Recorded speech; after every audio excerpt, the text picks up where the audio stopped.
गुज़िश्ता से व्यवस्था, मेरे कुछ सवाल हैं आपसे। कल के लेक्चर से कोई मसला, कोई परेशानी? कल का लेक्चर और लोग के था, मैं आपसे पूछूं?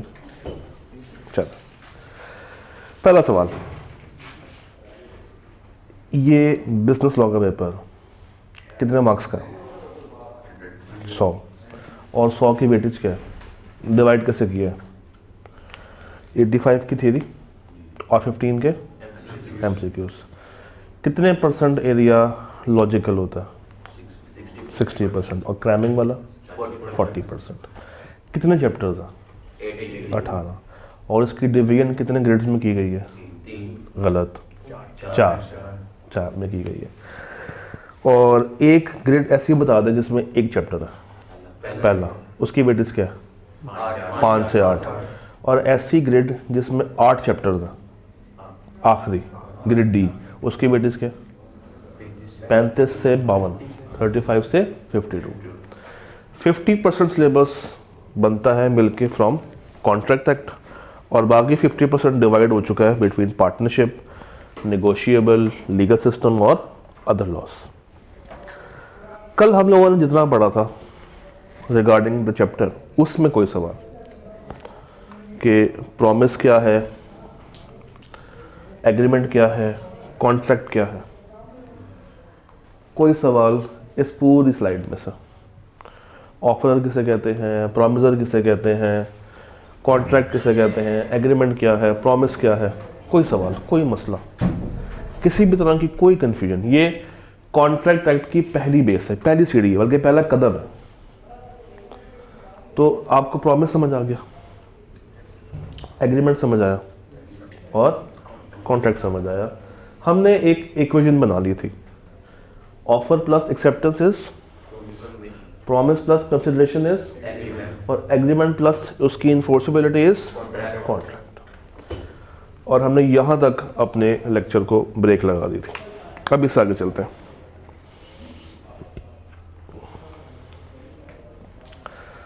सर जी, एक्सप्रेस और इम्प्लाइड में फ़र्क समझते हैं। किसमें? एक्सप्रेस और इम्प्लाइड में। एक्सप्रेस कहते हैं हर वो चीज़ जो कि आप या तो लिख के कर रहे हो या बोल के कर रहे हो, ओरल फॉर्म में हो या रिटन फॉर्म में, that would be called express. और अगर इशारे हैं, एक्शंस हैं, तो वो एक्सप्रेस नहीं है, वो क्या बन जाएगा? इम्प्लाइड। वो क्या बन जाएगा? इम्प्लाइड। तो ये दो लफ्ज़ भी आगे जाके बहुत दफ़ा इस्तेमाल होंगे। एक है वर्ड मेरे पास कौन सा? एक्सप्रेस। और एक क्या है? एक क्या है? इम्प्लाइड। एक्सप्रेस मीन्स आप कम्युनिकेशन कर रहे हैं थ्रू योर वर्ड्स, वर्बली, बोल के, या रिटन फॉर्म में कर रहे हैं। और इम्प्लाइड इज आप कम्युनिकेशन कर रहे हैं with actions, with your gestures. Example देते हैं। अभी मैं आपको पढ़ा रहा हूं, ये एक्सप्रेस वे है या इम्प्लाइड वे? क्यों मैं बोल नहीं रहा? अल्फाज आ रहे हैं ना अब तक? ये एक्सप्रेस वे है।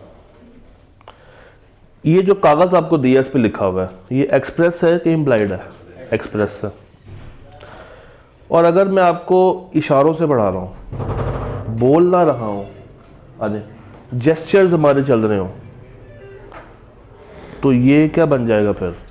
इम्प्लाइड बन जाएगा। जैसे आप एक ट्रैफिक सिग्नल पे खड़े हुए हैं और सामने से एक भाई आते हैं और गाड़ी का शीशा साफ होना शुरू कर देते हैं। अब उसने कुछ बोला नहीं है, उसका एक्शन ये चीज़ आपको बता रहा है कि वो गाड़ी का शीशा साफ कर दो। आप गाड़ी के अंदर बैठे बैठे उसको हाथ से कह रहे हैं, नहीं, बोल कुछ नहीं रहे, या निकल जा, भाग जा, चले जा। ये क्या है? एक्सप्रेस है इम्प्लाइड? इम्प्लाइड। और अगर आप गाड़ी का शीशा नीचे करके उसको सुना रहे हैं कि भाई साफ नहीं करना, ज़रूरत नहीं है, ये क्या है? एक्सप्रेस। वो बंदा जो आपकी गाड़ी का शीशा साफ कर रहा है बगैर कुछ कहे, क्या टेक्निकली वो आपको ऑफर दे रहा है? वो आपको ऑफर दे रहा है, किस चीज़ को ऑफर दे रहा है? कि मैं शीशा साफ तुम्हारा कर रहा हूँ। और अगर आपने उसको गाड़ी में बैठे बैठे कह दिया हो कि हाँ जी तुम शीशा साफ करो और मैं तुम्हें इसके बदले 50 रुपये दूंगा, ये प्रॉमिस है, एग्रीमेंट है या कॉन्ट्रैक्ट है? ये एग्रीमेंट है, क्योंकि दोनों पार्टीज को फ़ायदा पहुंचेगा ना। एक को फ़ायदा क्या मिल रहा है? शीशा, उसका शीशा साफ हो रहा है, और एक का फ़ायदा क्या है? उसको पैसे मिल रहे हैं। तो this now becomes an agreement. But अगर वो शीशा साफ करे और आप पैसे दिए बिना निकल जाए, तो क्या आपको कोर्ट में लेके जा सकता है? नहीं, क्योंकि यहाँ पे कोई लीगल इन्फोर्सेबिलिटी नहीं है। ये कॉन्ट्रैक्ट की शक्ल इसने इख्तियार नहीं की। तो ये सारी चीज़ें आपको सोच के चलनी है। ऑफ़र क्या है, एक्सेप्टेंस कब हो रही है, कंसिडरेशन है या नहीं है, और लीगल ऑब्लिगेशन मौजूद है या नहीं। जी रवा भाई, कल की बातें आपसे भी पूछ लेते हैं, ये ऑफ़र क्या होती है? ऑफ़र प्रपोजल होती है किसी को कम्युनिकेट करना कि मैं तुम्हारे लिए कुछ करना चाहता हूँ, दिस इज कॉल्ड ऑफ़र। और एक्सेप्टेंस क्या होती है? उस ऑफ़र को मान लेना, जिस बंदे को ऑफ़र की गई है वो अगर वो बंदा कबूल कर ले, it becomes acceptance. Offer plus acceptance becomes गलत, promise. Offer plus acceptance becomes promise. और प्रॉमिस में हम देखते हैं कि अगर तो कंसिडरेशन दो तरफा, यानी कि दोनों पार्टीज को बेनिफिट पहुंच रहा है, तो फिर ये क्या बन जाती है? ये एग्रीमेंट बन जाती है। तो हमने कल जो थोड़ी सी बातें की थी उन्हीं को रिवाइज कर रहे हैं। एक नई एग्जाम्पल से लेके चलते हैं। आप लोग कॉलेज में आए, फ्रंट ऑफिस में गए, आपने कहा कि हमने बिजनेस लॉ पढ़ना। आपने ऑफर कराई कॉलेज को कि हम आपसे क्या पढ़ने के लिए आए हैं? Business law. कॉलेज ने कहा ठीक है, तुमने अगर बिजनेस लॉ पढ़ना है तो आओ क्लास में बैठ जाओ, मगर उसके क्या होंगे? चार्जेस, पैसे लगेंगे। कितने पैसे हैं? 10,000 रुपये। आपने कहा ठीक है, आपने कॉलेज को 10,000 रुपये निकाल के पे कर दिया। अब कॉलेज आपको क्या प्रोवाइड करेगा? पूरे 6 महीने क्लासेस, किसकी? बिजनेस लॉ की। क्या इस पूरे सिनेरियो में दो लोग शामिल हैं या नहीं हैं? दो लोग शामिल हैं, एक आप है और एक कॉलेज। आप जो ऑफर दे रहे थे वो क्या कहलाएंगे? ऑफर। क्या कहलाएंगे? ऑफर। कॉलेज जिसने आपकी ऑफर को कबूल किया, कॉलेज क्या कहलाएगा? ऑफरी। उसके बाद क्या कंसिडरेशन, वैल्यू, बेनिफिट दोनों पार्टीज को ट्रांसफर हो रहा है कि नहीं हो रहा? हो रहा है। एक को क्या मिल रहा है? क्लासेस। और एक को क्या मिल रही है? पैसे, कैश मिल रहा है। तो दोनों पार्टीज को कंसिडरेशन ट्रांसफर हो रही है, दोनों पार्टीज को बेनिफिट मिल रहा है, दोनों पार्टीज को वैल्यू, दोनों का फायदा हो रहा है। दोनों का फायदा हो रहा है। जब दोनों का फायदा हो रहा हो, दोनों का बेनिफिट मिल रहा हो, तो ये प्रॉमिस तो नहीं रहेगा, फिर ये क्या बन जाएगा? एग्रीमेंट बन जाएगा। फिर ये क्या बन जाएगा? एग्रीमेंट बन जाएगा। और ऐसा एग्रीमेंट जिसको आप कानूनी तौर पे एनफोर्स करवा सकें, जिसमें कोई भी पार्टी बैकआउट नहीं कर सकती, ये क्या कहलाता है? कॉन्ट्रैक्ट कहलाता है। तो 3 लफ्ज हैं जहां से हमारी बेस शुरू हुई है। एक प्रॉमिस, उसके बाद एग्रीमेंट, उसके बाद कॉन्ट्रैक्ट।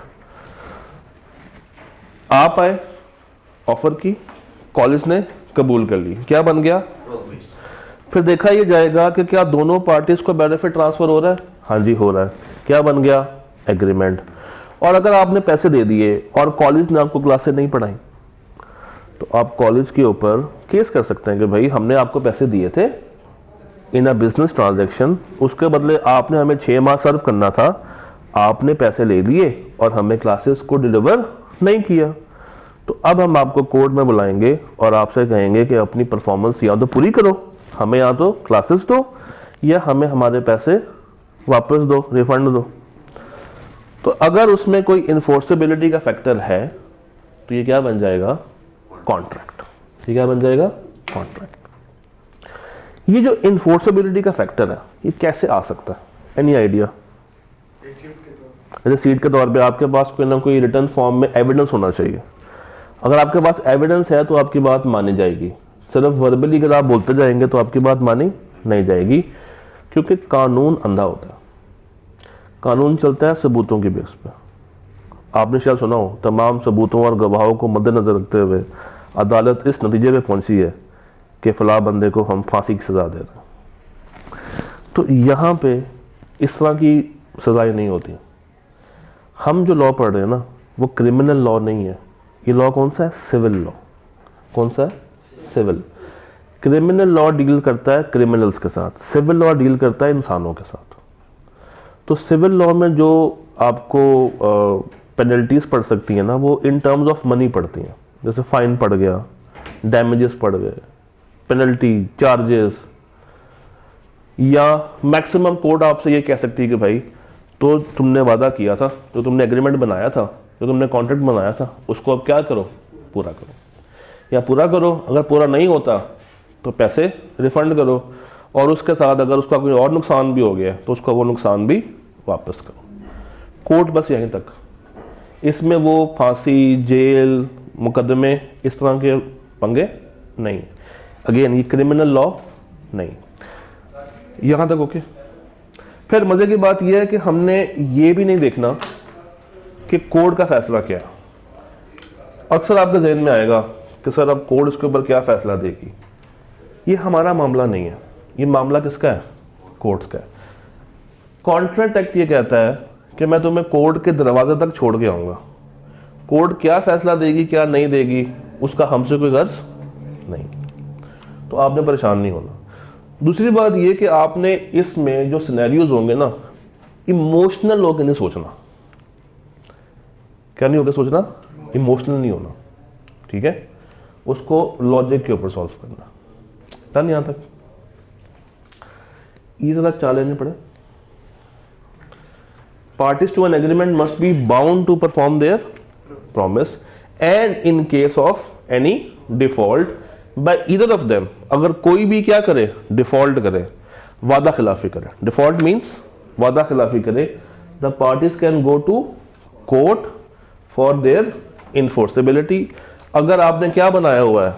कॉन्ट्रैक्ट। और अगर सिर्फ एग्रीमेंट बना हुआ है तो क्या ये इन्फोर्सेबल है? नहीं, ये इन्फोर्सेबल नहीं। एनफोर्सेबिलिटी का फैक्टर सिर्फ किस में आएगा? जब आप क्या बना रहे हैं? उसको कॉन्ट्रैक्ट बना रहे हैं। और एनफोर्सेबिलिटी के लिए ज़रूरी है कि वो रिटर्न फॉर्म में होना चाहिए। आप लोगों ने एक लफ्ज़ शायद सुना हो, स्टाम्प पेपर। सुना? स्टाम्प पेपर वो कागज़ होता है जो कि गवर्नमेंट के अंदर रजिस्टर हुआ होता है। तो अगर आपने एग्रीमेंट उस पर किया तो बाय डिफ़ॉल्ट क्या आ जाएगी आप पे? लीगल ऑब्लिगेशन कि अब आपने ये वादा पूरा करना ही करना है। अगर आप वादा पूरा नहीं कर रहे तो आपकी पकड़ हो सकती है। डन? यहाँ तक ओके? कोई सवाल यहाँ तक? अब आगे चलते हैं। यहाँ से हमने स्टार्ट किया था एक्सप्रेस और इम्प्लाइड। एक्सप्रेस क्या है? जो चीज़ आप बोल के कर रहे हैं या लिख के कर रहे हैं। और इम्प्लाइड मीन्स जो आप एक्शन से कर रहे हैं। आप कॉलेज से बाहर निकलते हैं, रिक्शे वालों को बुलाते हैं, रिक्शे वाले के साथ डीलिंग करते हैं और अपने सफ़र में चल पड़ते हैं। ये एक्सप्रेस है या इम्प्लाइड है? ये एक्सप्रेस है, क्योंकि आप बोल के कर रहे हैं। किस तरह करें? आप मेट्रो स्टेशन पर जाते हैं, मेट्रो की बस आगे रुकती है, आप बस में एंटर होते हैं और मेट्रो चल पड़ती। एक्सप्रेस के इम्प्लाइड? ये इम्प्लाइड है। इसमें आपने कुछ बोला नहीं है। इम्प्लाइडली बस का आगे रुकना ऑफर है, आपका बस पे चढ़ना एक्सेप्टेंस है। बस का सफ़र आपके लिए कंसिडरेशन है, और आपने जो बस को पैसे पे किए हैं टिकट के लिए, वो बस की क्या है? कंसिडरेशन। तो ये क्या बन गया? एग्रीमेंट। अब अगर बस आपको बीच रास्ते में रोक दे और कहे कि जनाब यहीं पे उतरो, तो वो जो कागज़ है, जो टिकट आपने खरीदी हुई है, वो लायबल है, उनकी जिम्मेदारी है कि वो आपको आपकी मंजिल पे पहुंचा के आए। अगर वो नहीं पहुंचाते आप उनको लीगली बाउंड कर सकते हैं, क्योंकि वो जो रसीद है वो एक लीगल ऑब्लिगेशन क्रिएट कर रही है कि आपने जो मुझसे पैसे लिए हैं वो किस लिए लिए हैं, मेरा सफ़र पूरे करवाने के लिए पैसे लिए हैं। और अगर सफ़र ही पूरा नहीं हो रहा तो फिर ये एग्रीमेंट पूरा परफॉर्म या कॉन्ट्रैक्ट पूरा परफॉर्म नहीं हुआ। और अगर एक पार्टी डिफ़ॉल्ट कर रही है तो दूसरी पार्टी जो कि एग्रीव्ड पार्टी है वो कोर्ट में जा सकती है। ये पॉइंट क्लियर है? तो दो तरह की पार्टीज होंगी, एक वो पार्टी जो कि डिफ़ॉल्ट कर रही है और एक वो पार्टी जो कि एग्रीव्ड पार्टी है। कौन सी पार्टी? एग्रीव्ड। लिख लें, एक है डिफ़ॉल्टिंग पार्टी, ये लफ्ज़ आगे जाके यूज होंगे, एक है डिफ़ॉल्टिंग पार्टी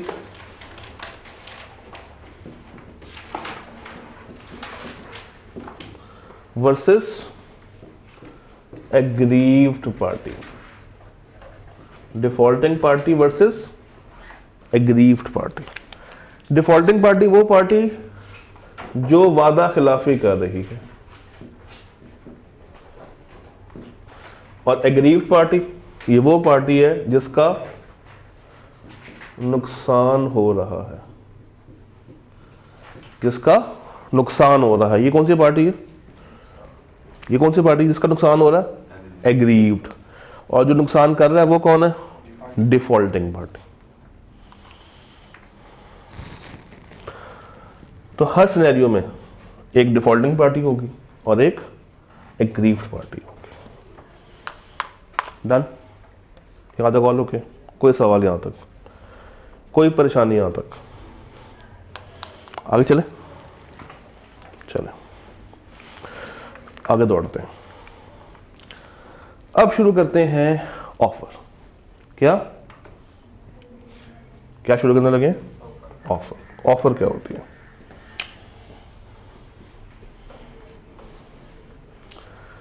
आपके नज़दीक अगर आप ऑफर को डिफाइन करना चाहें तो कैसे डिफाइन करेंगे ऑफर को? बताएं। ऑफर को डिफाइन करें।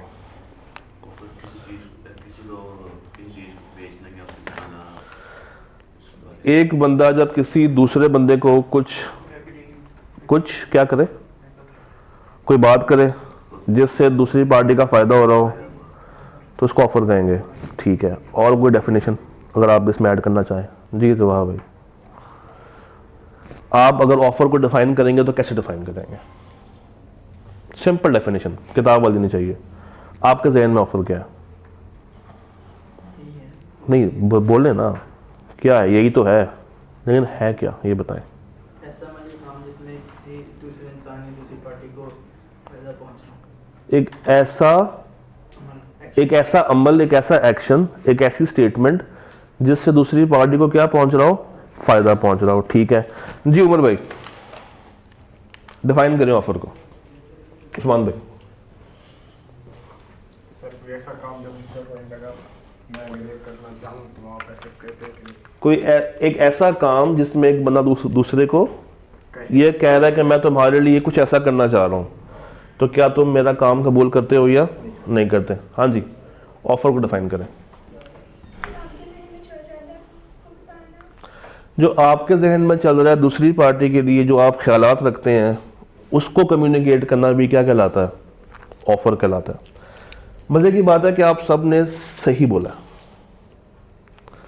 और दूसरा मज़े की बात यह है कि जो इसकी ऑफिशियल डेफिनेशन है उसमें भी ये चारों बातें। याद रखिएगा, डेफिनेशंस को हमेशा आपने क्राइम करना। डेफिनेशंस को आप अपने अल्फाज में नहीं लिख सकते। आई कैट के पेपर में एग्जामिनर को गुस्सा चढ़ता है, ये ज़रूरी है। जहाँ जहाँ पे आपको डेफिनेशंस मिलेंगी ना, उसको आपने हमेशा क्या करना है?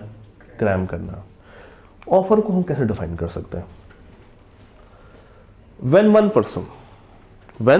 one person signifies to another, जब एक बंदा दूसरे बंदे को कुछ कहे, सिग्निफाई करे, कोई अमल करे जिसमें वो क्या बताए? his willingness to do, कि वो उसके लिए कुछ करना चाहता है, उसके लिए कुछ करना चाहता है। आगे छोड़ दें। with a view to obtain the assent, उसने ऐसी बात क्यों कही कि वो दूसरे का रद्द अमल भी जानना चाह रहा है कि दूसरा बंदा उसको कबूल करता है या कबूल नहीं करता। तो ये कहा जाएगा कि एक बंदे ने दूसरे बंदे को क्या दी है, ऑफर दी। भाई मेरे पास ये लैपटॉप है, मैं आपको बेचना चाहता हूं। when one person, me, when Osama signifies to another person, आप सिग्निफाई क्या कर रहा हूं कि मैं ये लैपटॉप आपको बेचना चाहता हूं with a view to obtain the assent. ये ऑफर क्यों दी जा रही है, ये बात मैं क्यों कर रहा हूं, ताकि ये जान सकूं कि आप रजामंद हैं या नहीं, आप इसको, इस एक्ट को कबूल करते हैं या नहीं। तो ये जो मैंने आपसे भी स्टेटमेंट पास की है, ये स्टेटमेंट क्या कहलाएगी, ऑफर। ये स्टेटमेंट क्या कहलाएगी, ऑफर। दोबारा देखते हैं। When one person signifies to another his willingness to do, मैं ये लैपटॉप बेचना चाहता हूं, अपने दिल से बेचना चाहता हूं, मुझे कोई बेचने पे जोर जबरदस्ती नहीं है, अपने दिल से मैं ये लैपटॉप आपको देना चाहता हूं, I am willing with a view. और ये मैं क्यों कर रहा हूं, ताकि मैं जान सकूं आपकी क्या असेंट, कि आप रजामंद हैं या रजामंद नहीं। किस चीज के लिए, उस एक्ट के लिए। वो एक्ट क्या है मेरा, लैपटॉप आपको बेचना। तो ये कहा जाएगा कि मैंने आपको ऑफर दी है for selling the laptop. This is called offer, this is called offer. फिर इसमें हमने कुछ वर्ड्स को भी गायब किया था, दोबारा देखते हैं। When one person signifies to another from abstaining something. Abstain कहते हैं किसी काम को रोकना, क्या कहते हैं, किसी काम को होने से रोकना। With a view to obtain the assent of the other person regarding that abstinence, he is said to make a offer या प्रपोजल। अब इसकी कोई मिसाल, क्या हम किसी को कोई काम करने से रोक के उसको पैसे देते हैं? एनी एग्जाम्पल जो कि आपको ज़हन में आ रही हो कि तुमने ये काम नहीं करना और ना करने के मैं तुम्हें पैसे दूंगा, कोई एग्जाम्पल ज़हन में आ रही? आपने ये काम नहीं करना और ना करने के पैसे दूंगा, क्या सब्सिडी? नहीं। क्रिकेट में क्या, आपने जीतना नहीं है, ये वेजरिंग है और ये हराम है। पढ़ेंगे, वेजरिंग भी आती है, हमारे टॉपिक्स में है। अब आप किसी को कोई काम करने से रोक रहे हैं और उसके पैसे दे रहे हैं। For example watchman. आप वॉचमैन से क्या कहते हैं कि तुमने रात को सोना नहीं है और ना सोने के मैं तुम्हें क्या दे रहा हूं, पैसे दे रहा हूं।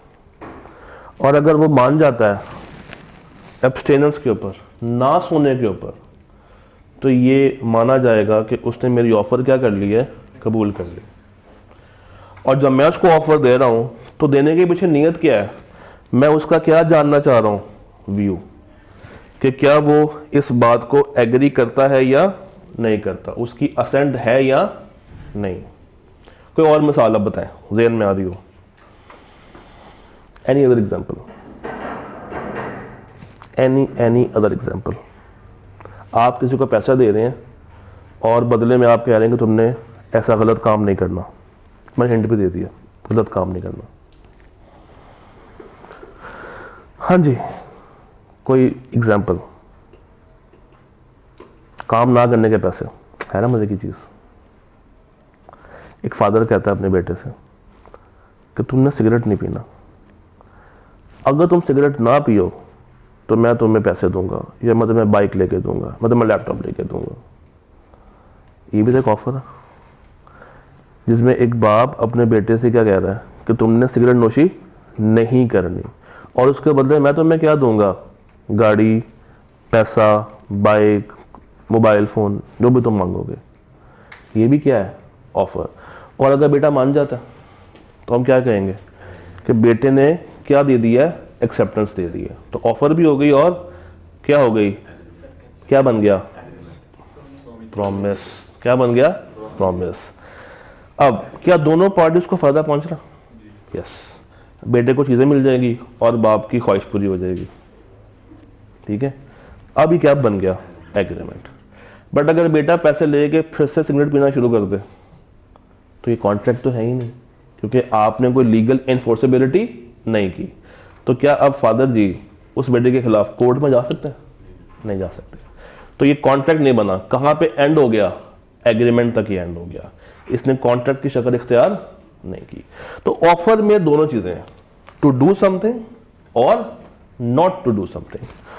देखें, टू डू किसी काम का करना या किसी काम को होने से बाज रहना, एब्सटेन। एब्सटेन कहते हैं not to do something, to do और नॉट टू डू।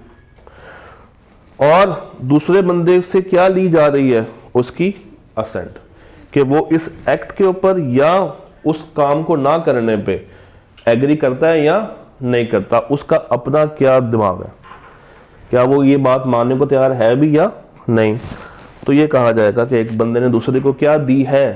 प्रपोजल दी है या ऑफर दी है। एक बंदा दूसरे बंदे को ऑफर दे रहा है, ये ऑफरर है या ऑफरी है? ऑफरर है। और जिसको दी जा रही है वो ऑफरी है।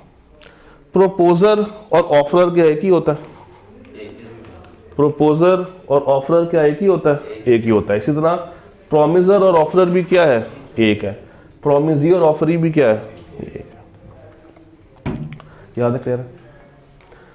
अब ये जो आपने ऑफर पढ़ी है, इस ऑफर को ऑफर बनने के लिए इसके कुछ फीचर्स हैं जो कि आपको पूरे करने चाहिए। कितने फीचर्स हैं? 3 यहां पे हैं, 2 यहां पे। 5 फीचर्स से अगर ये ऑफर गुजर रही है तो हम कहेंगे कि ये वाकई में एक जेन्युइन ऑफर है। क्या है ये? एक जेन्युइन ऑफर। एक ऑफर उस वक्त वैलिड ऑफर मानी जाती है जब इसमें ये 5 फीचर्स पूरे हो रहे हो। अगर कोई एक भी फीचर गायब है तो हम उसको ऑफर नहीं कहेंगे। शुरू करें। पहला feature, offerer can not make offer to himself. क्या मतलब इस बात का? कि आप खुद को ऑफर नहीं कर सकते। मैं शीशे के सामने खड़ा हो जाऊं और अपने आप से कहूं कि अगर तुम बीलो की क्लास पढ़ाओगे तो मैं तुम्हें 10,000 रुपया दूंगा, और ये मैं कहता जा रहा हूं, लोग मुझे क्या समझेंगे? पागल हो गया। तो ऑफर होने के लिए कम से कम कितने लोग होना जरूरी है? 2। एक बंदा अपने आप को ऑफर नहीं कर सकता। एक ही बंदा ऑफरर और ऑफरी भी नहीं हो सकता। Offerer can not make offer to himself. Simple सा point. Offer should be certain and definite. Offer certain और डेफिनेट होनी चाहिए, यानी कि इस पे कोई भी कंफ्यूजन नहीं होनी चाहिए, किसी भी तरह का कोई इबहाम नहीं होना चाहिए, क्लियर बात होनी चाहिए, ऑथेंटिक बात होनी चाहिए, प्रॉपर बात होनी चाहिए, खोखली बात नहीं होनी चाहिए, इनकम्प्लीट बात नहीं होनी चाहिए, कंप्लीट बात होनी चाहिए। जैसे अगर तुम मुझे 100 रुपया दो तो मैं तुम्हें पीले रंग का फल दूंगा। तो 100 रुपये में पीले रंग का फल कौन सा आएगा? केला भी आ सकता है, आम भी आ सकता है, खरबूजा भी आ सकता है। तो कौन सा फल? ना तो उसने सर्टन किया और ना उसने डेफिनेट किया। उसने ये भी नहीं बताया कौन सा फल, और ये भी नहीं बताया कितना। सर्टन मीन्स कौन सा, डेफिनेट मीन्स कितना, क्वांटिटी वाइज। फिर क्वालिटीज भी तो होती हैं। जिस तरह आम है तो कौन सा आम? सिंदड़ी। और कौन से होते हैं? चौसा, काला चौसा, सफेद चौसा, लंगड़ा, लूला तो नहीं ना होता। तो सर्टेन एंड डेफिनेट होनी चाहिए। एक बंदा जब दूसरे बंदे को ऑफर करता है तो उसको प्रॉपरली कम्युनिकेट करनी चाहिए, उसको बताना चाहिए कि भाई ये पॉइंट है, इसके ऊपर मैं तुमसे ऑफर कर रहा हूं। उसको पूरी बात बताना जरूरी है, अदरवाइज ऑफर क्या मानी जाएगी? इनकम्प्लीट। और इनकम्प्लीट ऑफर कभी भी ऑफर नहीं होगी। जब ऑफर ही नहीं होगी तो क्या वो बात कॉन्ट्रैक्ट तक पहुंच सकती है? नहीं पहुंच सकती, क्योंकि कॉन्ट्रैक्ट तक जाने के लिए पहला स्टेप क्या है? ऑफर। तो हम वो पहले बेबी स्टेप पे खड़े हुए हैं। जिस तरह बच्चा नहीं चलता, बेबी स्टेप्स लेता है, एक कदम, फिर वो गिरता है, फिर वो उठता है, फिर वो गिरता है, फिर वो उठता है। तो भी आपका भी हिसाब है। Offer should be certain and definite. और पहला पॉइंट क्या था, एक बंदा अपने आप से ऑफर नहीं कर सकता, यानी कि देयर शुड बी कम से कम कितने लोग, 2 लोग, देयर शुड बी 2 persons। तीसरी, an offer may be subject to some conditions. If there are special terms in an offer, इनको स्पेसिफिकली क्या करना चाहिए, ऑफरी को कम्युनिकेट करना चाहिए, बता देना चाहिए, उससे कुछ छुपाना नहीं है। भाई मैंने एक ऑफर की कि मैं आपको ये लैपटॉप बेचना चाहता हूँ, ठीक है, और मैंने दिल में ये सोचा हुआ है कि इस लैपटॉप के पैसे मैं कैश में लूँगा, उधार नहीं करूँगा, मगर ये मैंने कम्युनिकेट नहीं किया, मैंने सिर्फ क्या किया है, दिल में सोच लिया। ये लैपटॉप मैंने आपको ऑफर की, आपने कबूल कर ली, और आपने आधे पैसे भेज दिए और आधे पैसे आपने कहा कि मैं 2 महीने के बाद दूंगा। जो मैंने बीच में एक कंडीशन सोची थी कि पैसे मैं सारे क्या लूँगा, कैश में लूँगा, कोई उधार नहीं करूँगा, क्या मैंने आपको ये स्पेशल टर्म कम्युनिकेट की? नहीं की। तो क्या कसूर मेरा ही इनका है? मेरा कसूर। कसूर किसका बन जाएगा? मेरा बन जाएगा, क्योंकि मैंने इनको कम्युनिकेट नहीं किया। तो प्रॉपर ऑफर आपने कम्युनिकेट करनी है। अगर कोई आपने special terms and conditions attach करनी है तो वो सारी बातें भी आपको बतानी पड़ेंगी। दिल ही दिल में सोच लेना कि ये भाई अज्यूम कर जाएंगे, ऑफरी अज्यूम कर जाएगा, ये काम नहीं होगा। अगर एक बंदा ऑफर कर रहा है तो उसको वो सारी बातें कम्युनिकेट करनी पड़ेंगी। विदाउट कम्युनिकेशन एक ऑफर कंप्लीट नहीं हो सकती। विदाउट कम्युनिकेशन एक ऑफर कंप्लीट, और कम्युनिकेशन 2 तरीके से होती है, एक एक्सप्रेस और एक इम्प्लाइड। एक्सप्रेस क्या है? अल्फाज, चाहे वो बोल के हों चाहे वो लिख के हों, और इशारे इम्प्लाइड। इम्प्लाइड मीन्स इशारेबाज। डन, याद रखोगे। तो एक बंदा अपने आप को ऑफर नहीं कर सकता।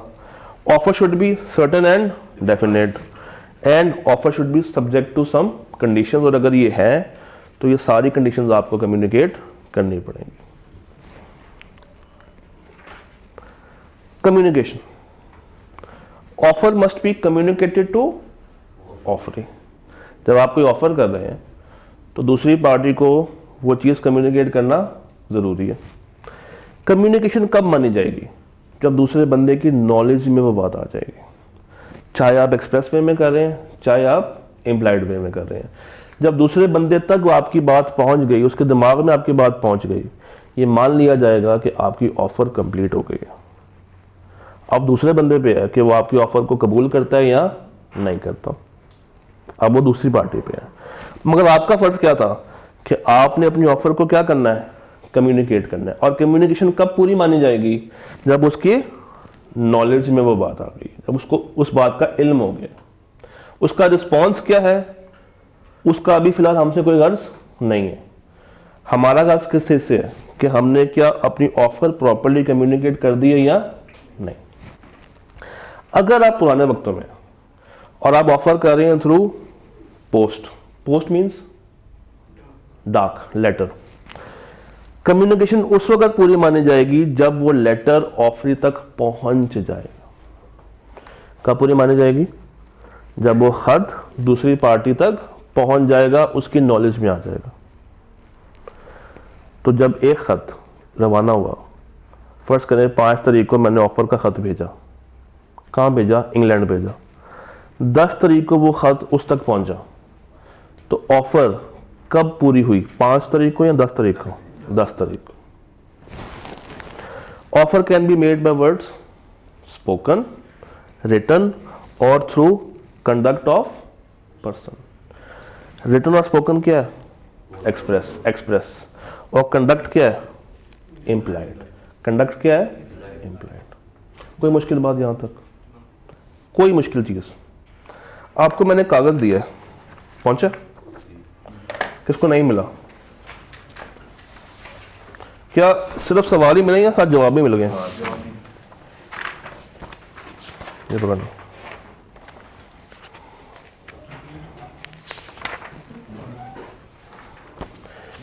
अच्छा, इस कागज़ का मकसद क्या है? ये ऑनलाइन वाले बच्चों को भी अवेलेबल हो जाएगा। आपको नहीं मिला?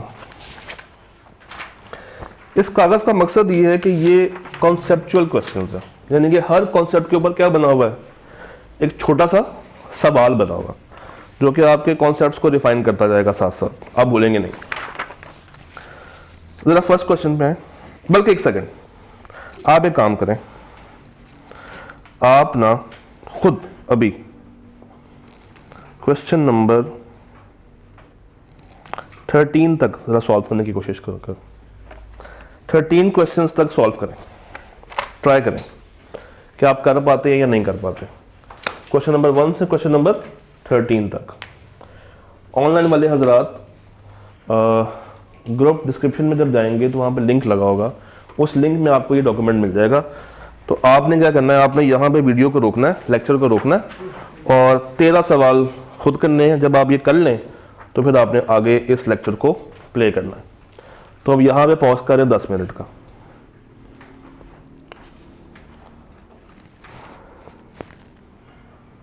ठीक है जी, करें सॉल्व। मान हो गया? चलिए आखिरी 1 मिनट है।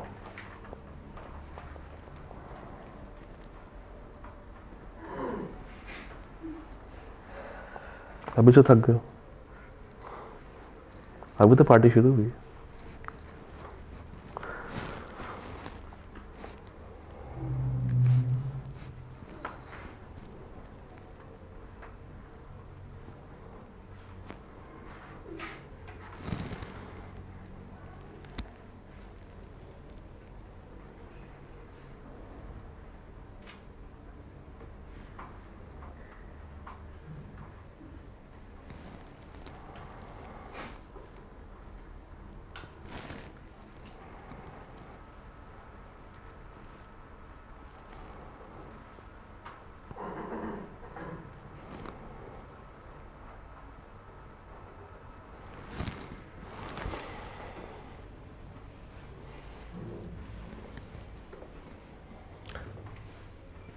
चले रुक जाए। ऐसा सवाल जो कि आपको बहुत ही मुश्किल लगा हो, कोई ऐसा सवाल जो कि बिल्कुल समझ में ना आया हो, है कोई? कुछ कुछ नहीं समझ आया, कुछ कुछ आ गया। कोई बिल्कुल ही पल्ले ना पड़ा हो जहन में, कोई ऐसा नहीं है जी मिस? कोई सवाल जो कि बहुत मुश्किल लगा हो? हाँ जी उमर भाई, उस्मान भाई, rabha.com.pk। चले पहला सवाल किया जरा पढ़े। Adeel offers to buy bike from Babar for ₹50,000।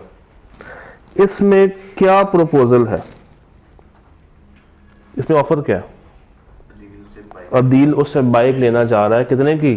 50,000 रुपए की, यही ऑफर है। ठीक।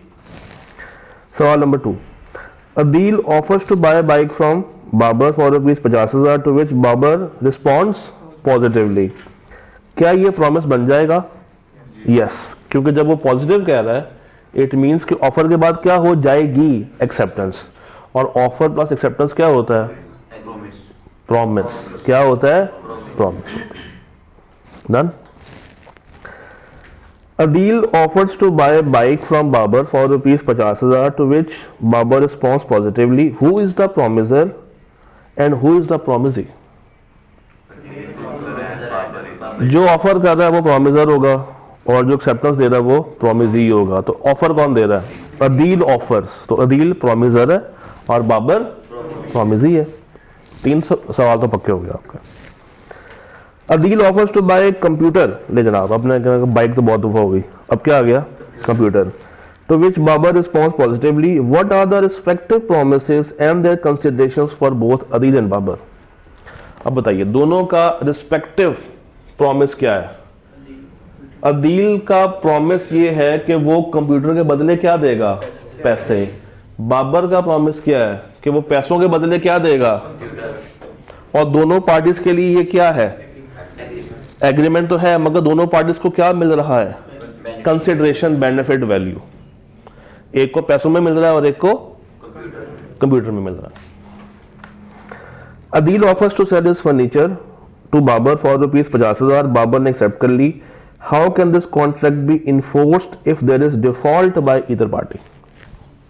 अगर कोई भी इनमें से डिफॉल्ट कर जाए तो इसको कैसे हम इन्फोर्स कर सकते हैं?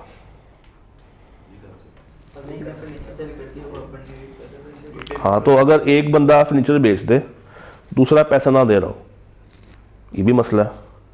या एक पैसे दे के आ चुका है और जिसने फर्नीचर भेजना है वो फर्नीचर नहीं भेज रहा। अज्यूम कर लें दोनों ही प्रॉब्लम्स के अंदर अगर इसको इन्फोर्स करवाना हो तो कैसे कर सकते हैं? कोर्ट जाके कर सकते हैं, मगर उसके लिए एग्रीमेंट को पहले मुझे क्या करवाना पड़ेगा, कॉन्ट्रैक्ट में कन्वर्ट करना पड़ेगा। जब तक मैं उसको कॉन्ट्रैक्ट में कन्वर्ट नहीं करूंगा मैं उसको इन्फोर्स नहीं कर सकता। जब तक मैं इसको कॉन्ट्रैक्ट में कन्वर्ट नहीं करूंगा मैं इसको इन्फोर्स नहीं कर सकता। अब आपके ज़हन में क्या है कि ये एग्रीमेंट है या ये कॉन्ट्रैक्ट है? ये आ रहा ज़हन में, सबके ज़हन में क्या आ रहा? देखें, मैं इसमें एक चीज़ आपको बता दूं। नॉर्मली सवाल आपको ये नहीं बताएगा कि ये कॉन्ट्रैक्ट की शक्ल में आया है या नहीं आया। आपको अज्यूम करना पड़ेगा कि अब ये एग्रीमेंट नहीं है, ये क्या है, कॉन्ट्रैक्ट। तो लीगल इन्फोर्सेबिलिटी अक्सर सवालों में आप अज्यूम करके चल रहे होंगे कि इसकी अगेंस्ट लिखत पढ़त हो चुकी है और ये अब लीगली इन्फोर्सेबल है। अगर कोई भी एक पार्टी बैकआउट करती है तो दूसरी पार्टी को फोर्स किया जा सकता है, यानी कि जो पार्टी बैकआउट कर रही है उसके ऊपर फोर्स किया जा सकता है कि अब तुम ये वादा अपना पूरा करो। तो अगर इसमें से कुछ भी हो जाए, या फर्नीचर ना जाए या पैसा ना जाए, तो जो एग्रीव्ड पार्टी है वो कोर्ट जाती है या डिफॉल्टिंग पार्टी कोर्ट जाती है? एग्रीव्ड पार्टी कोर्ट जाती है। Adeel invited Babar on a dinner. Babar ने कबूल कर लिया। अब अगर बाबर ना जाए और उसका खाना ठंडा हो जाए, या बाबर जाए और वो खाना ना बना के बैठा हो, फिर क्या होगा? क्या अब आप कोर्ट में जा सकते हैं? नहीं, क्योंकि ये प्रॉमिस है, ये सोशल प्रॉमिस है, ये एक समाजी वादा है, ये कोई लीगल एग्रीमेंट या लीगल कॉन्ट्रैक्ट नहीं है। ये आपने क्लैरिटी रखनी है। Difference between promise, agreement and contract आपको पता होना चाहिए। प्रॉमिस नॉर्मली क्या होते हैं, सोशल, समाजी, और कॉन्ट्रैक्ट बिजनेस वाले होते हैं। इसमें बिजनेस की ट्रांजैक्शंस चल रही होती हैं। अच्छा जी, Adeel offers on telephone to sell his car to Babar. In reply Adeel ने उसकी ऑफर को कबूल कर लिया। मुझे बताएं ये एक्सप्रेस है या इम्प्लाइड है? एक्सप्रेस है, क्योंकि वो बोल रहा है। और नीचे देखें, एक शू शाइनर ने साजिद के जूते उसकी मौजूदगी में साफ करना शुरू कर दिए और साजिद ने अलाउ कर दिया। एक शू पॉलिश करने वाला खुद ही से आया और ब्रश लेके बैठ के शुरू कर दिए जूते साफ करने। एक्सप्रेस है या इम्प्लाइड है? इम्प्लाइड है। और अगर मैं खड़ा होकर कुछ भी नहीं कह रहा और वो मेरे जूते साफ करी जा रहा है, तो इसका मतलब है कि मैंने उसको इम्प्लाइड वे में क्या दे दिया है, एक्सेप्टेंस दे दी है। क्योंकि अगर मुझे रोकना होता तो मैं उसको रोकता, चाहे इशारे से रोकता या चाहे जबान से रोकता, हाथ से रोकता। बट अगर मैं उसको रोक नहीं रहा हूं, इसका मतलब है कि उसको मैंने अपनी तरफ से इम्प्लाइड वे में क्या दे दिया, एक्सेप्टेंस दे दिया। 9 पढ़े। Adeel offers to buy bike from Babar. What is the proposal and why it is made. हाँ जी, प्रपोजल क्या है और ये क्यों की जा रही है? प्रपोजल क्या है? बाइक का सेल परचेज क्या है इसमें? प्रपोजल। अच्छा जी,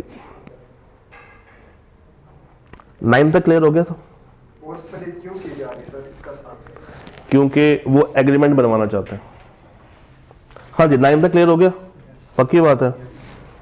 9 तक कोई सवाल नहीं? अब सामने बोर्ड पर देखें, मैंने 2 कार्ड्स बनाई हैं।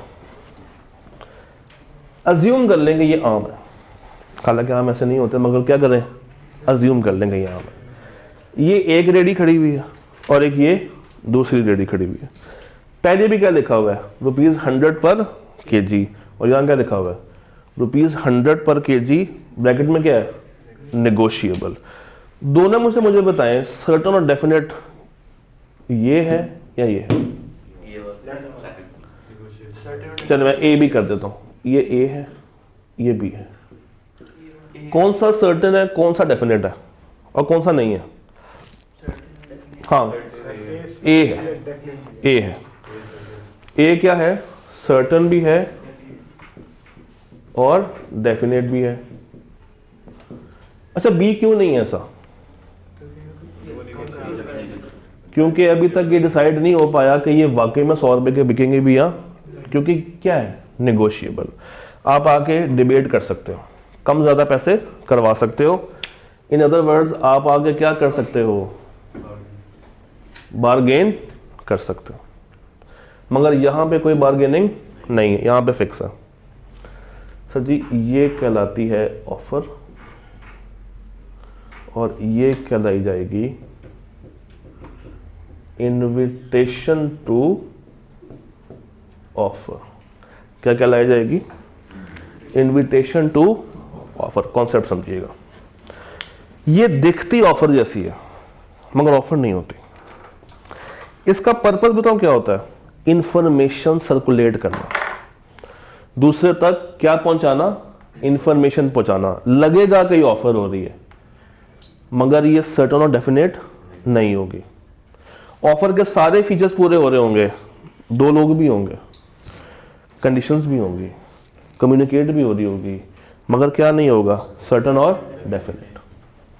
जैसे आप फेसबुक पर देखते हैं कॉलेज का ब्रोशर लगा हुआ है, लिखा हुआ है एडमिशंस ओपन, आओ और आके एनरोलमेंट करवा लो। क्या ये ऑफर है या इनविटेशन टू ऑफर है? ये इनविटेशन टू ऑफर है। आप जब वो ब्रोशर देख के कॉलेज में आएंगे, फ्रंट ऑफिस के सामने बैठेंगे, आप कहेंगे कि मुझे बी लॉ में एडमिशन चाहिए। ये क्या है? ये ऑफर, ये ऑफर। तो इनविटेशन टू ऑफर बेसिकली क्या है? जिसमें आप दूसरों को क्या कर रहे हैं? बुला रहे हैं कि आओ और आके हमसे बात शुरू करो, आओ और आके हमसे बारगेन करो, आओ और आके हमसे पूछो कि क्या ये चीज अवेलेबल है या नहीं। इसका पर्पस क्या होता है? To circulate information.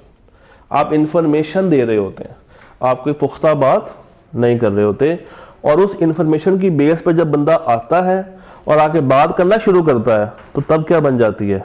ऑफर। और जिसको ऑफर दी जा रही है वो या एक्सेप्ट करेगा या रिजेक्ट कर देगा। सच इंटेंशंस, वो जो नीयत है, आर नॉट कंसिडर्ड ऑफर्स। ये जो नीयत आपने की है कि मैंने जाके ऑफर करनी है, ये ऑफर नहीं है जब तक आप आगे ऑफर कर नहीं देते, जब तक आप आगे ऑफर कर नहीं देते। एक एग्जांपल ले लेते हैं। भाई मेरे पास एक बाइक है जो कि मैं बेचना चाहता हूँ, ठीक है। मैंने कुछ दोस्तों को बताया है कि यार मैं अपनी बाइक बेचना चाह रहा हूँ। ये ऑफर है, ये इनविटेशन है? इनविटेशन है। अभी मैं बता रहा हूँ कि मैं बाइक बेचना चाहता हूँ। एक दोस्त कहता है अच्छा मैंने सुना है कि तुम बाइक बेचना चाह रहे हो, बताओ तुम्हें अभी तक कितना हाईएस्ट प्राइस इसका लग चुका है मार्केट में। ये ऑफर है कि इनविटेशन है? इनविटेशन है। मैं उसके जवाब में कहता हूँ यार मुझे अभी तक जो हाईएस्ट प्राइस लगी है ना वो लगी है 8 लाख। ये ऑफर है कि इनविटेशन है? इनविटेशन है। अभी मैं उसके सवाल का क्या दे रहा हूँ? जवाब दे रहा हूँ। वो कहता है अच्छा तुम्हें अगर 8 लाख लग चुकी है ना तो मैं तुम्हें 10 लाख रुपए देता हूँ, ये बाइक मुझे दे दो। ये क्या है? ये ऑफर है, ये ऑफर है। अब 10 लाख की ऑफर जो आई है that is certain and definite. अब अगर मैं किसी और को वो बाइक 12 लाख की बेच दूं तो क्या मैं लायबल हूं? क्यों? हाँ, क्योंकि एग्रीमेंट बना ही नहीं, क्योंकि मैंने उसकी ऑफर को कभी एक्सेप्ट किया ही नहीं था। और अगर मैं उसकी ऑफर को एक्सेप्ट कर लूं, करने के बाद किसी और को दे दूं तो क्या तब मैं लायबल होऊंगा? तब तो कॉन्ट्रैक्ट हो गया ना, उससे मैंने कबूल कर लिया, मैंने उसको एक एक्सेप्टेंस दे दी, एग्रीमेंट बन गया, और बाय डिफॉल्ट क्या बन चुका होगा, कॉन्ट्रैक्ट। और अगर कॉन्ट्रैक्ट बनने के बाद मैं वो बाइक किसी और के हवाले कर दूं तो फिर मैं लायबल हूं। मैं कौन सी पार्टी बन जाऊंगा फिर, डिफॉल्टिंग। वो कौन सी पार्टी बन जाएगा, एग्रीव्ड। और अगर उसकी ऑफर को कबूल ना किया हो और बगैर कबूल किए मैं किसी और को दे दूं तो क्या मैं तब डिफॉल्टिंग पार्टी हूं, तब मैं एग्रीव्ड पार्टी हूं, या तब वो एग्रीव्ड पार्टी होगा, नहीं हो। पॉइंट समझ आया? मुबारक हो, आपने 5 नंबर का एक सवाल कर लिया, है ना मजे की चीज। 4 नंबर का सवाल है ये, देखेंगे जब आएगा सामने, शायद इसमें हो, अगर मेरी मेमोरी मुझे नहीं, इसमें नहीं है, दिखाऊंगा आपको। तो यहां तक हम लोगों ने इसको कवर किया। किताब के अंदर डिस्क्रिप्शन में मैंने किताब, ग्रुप के अंदर मैंने किताब लगा दी हुई है। ये आधा सफ़ा, कितना सफ़ा है, हाफ, बस इतना ही पढ़ा हमने। बीलॉ में याद रखिएगा, लेंथी नहीं है ये सिलेबस, मगर लॉजिकल ज़्यादा है। इसमें छोटी छोटी बातें हैं जो कि कंसेप्चुअल हैं, जो कि आपको जहन में रखनी चाहिए। लंबा सिलेबस नहीं है, सिलेबस छोटा है, मगर इसमें चीज़ें टेक्निकल हैं। ऑफर, इनविटेशन टू ऑफर, फिर ये सर्टन डेफिनेट, एसेंशियल्स क्या हैं, डेफिनेशंस क्या हैं, ये छोटी छोटी बातों को अगर आप साथ साथ रिवाइज करते जाएंगे तो ये कभी भी नहीं भूलेंगे। बट अगर आप उसको कहेंगे कि यार मैं वीकेंड पे तैयार करूंगा, तो फिर ये आप अपने लिए मुश्किल बना रहे होंगे आप लोग। इसलिए ये आपको मैंने कागज़ दिया कि अगर तैयारी करते टाइम किसी पॉइंट की कोई बात समझ नहीं आ रही, आप फौरी तौर पर इस पर आ जाए, आपको उसकी कोई ना कोई एग्जाम्पल लाजमी मिलेगी। ये पूरी किताब में जितने भी कॉन्सेप्ट हैं उन सब की कम से कम एक एग्जाम्पल इसमें मौजूद है। कुल मिला के 42 है, तो कितने कॉन्सेप्ट्स होंगे, तकरीबन इतने के। अब आपने करना ये जनाब, आपने क्वेश्चन नंबर 1 से लेकर 16 तक, जिसको तो पूरे हो गए हैं वो तो अच्छी बात है, मगर अब आपने कहाँ तक करके आने, 16 तक। कहाँ तक करके आने, 16 तक। डन। कल मुलाकात करते हैं।